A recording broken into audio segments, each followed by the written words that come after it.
Kita baca 2, 3. Udah ya? 2, 3. Karena itu tunduklah kepada Allah dan lawanlah iblis, maka ia akan lari daripadamu. Mendekatlah kepada Allah dan ia akan mendekat kepadamu. Tahirkanlah tanganmu, hai kamu orang-orang berdosa, dan sucikanlah hatimu, hai kamu yang mendua hati. Bapak Ibu yang dikasihi oleh Tuhan, poin yang kedua yaitu tunduk dan taat kepada Tuhan. Maka ketahuilah, iblis akan terbirit-birit lari dari hadapanmu. Ini penting. Kalau kita tunduk kepada Allah, dalam Roma dikatakan, jika Allah di pihak kita, siapakah lawan kita? Ini jelas. Kalau kita taat kepada Tuhan, artinya bahwa kita sedang merelakan diri kita dikuasai oleh Roh, dipimpin oleh Roh, maka percayalah, iblis akan terbirit-birit lari dari hadapanmu.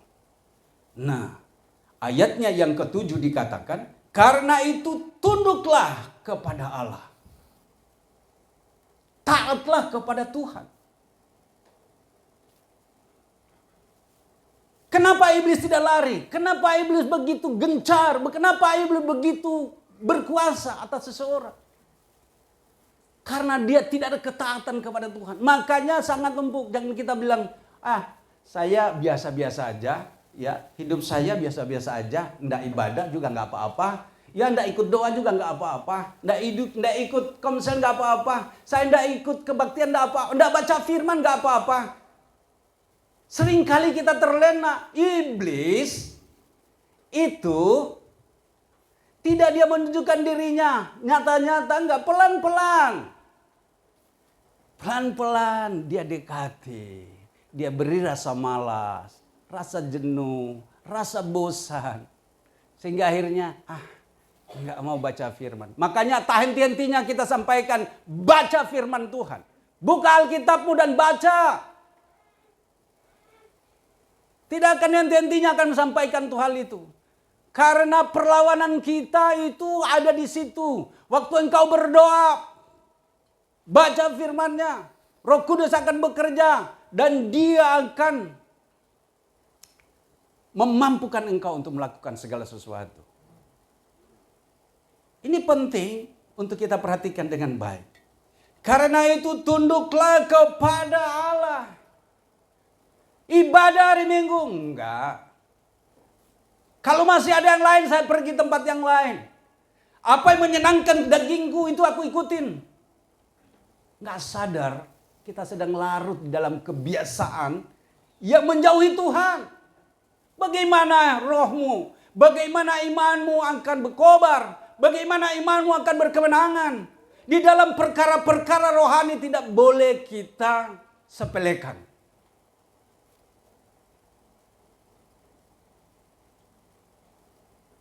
Nah, oleh sebab itu Bapak Ibu dikasih oleh Tuhan, perhatikan dengan baik. Karena itu tunduklah kepada Allah dan lawanlah iblis. Bagaimana caranya kita untuk melawan iblis?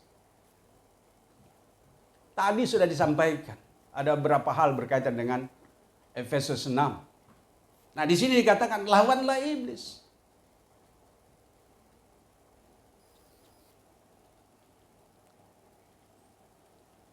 Dia akan lari dari hadapan. Kalau engkau tekun berdoa, tekun membaca firman, tekun untuk melakukan semuanya itu dalam takut akan Tuhan, engkau akan lihat mujizat demi mujizat terjadi dalam dirimu. Katakan amin. Dalam hal ini kita seringkali lalai.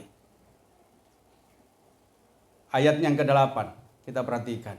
Selain daripada hal itu, ya, di ayatnya yang ke-8 dikatakan mendekatlah kepada Allah dan Ia akan mendekat kepadamu. Ya, yang ada juga disediakan, dia jauhi.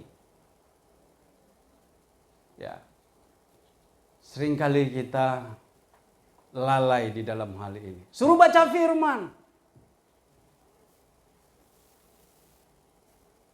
Enggak juga itu. Udah banyak yang ketinggalan. Ya. Padahal itu jelas itu. Bagian dari hidup kita. Apabila kita sungguh-sungguh mendekatkan diri kita, berdoa, membaca firman. Ini penting. Bapak Ibu dikasih oleh Tuhan, kami kan tidak jenuh-jenuh untuk menyampaikan hal itu. Sampai engkau sadar bahwa ternyata apa yang disampaikan itu berguna.